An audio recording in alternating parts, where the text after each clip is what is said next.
Week 1,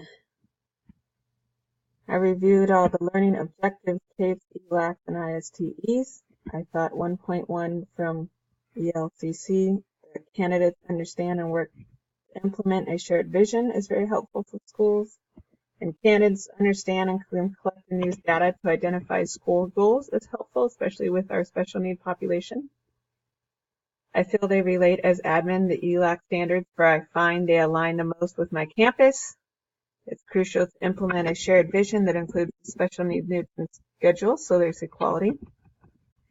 I reviewed the assignments. I always struggle with time and managing. I'll probably have to have a babysitter, but I'll figure it out. I wish the big applied paper was due after Dr. King Day. We all have traveled. That's okay. We've come this far in coursework. I know I'll complete it. I like the topics. They look interesting. I hope to get out of the source some ideas. I like the CP about learning how to manage diverse schedules. That's not an easy task. I know it's going to take some practice and some research.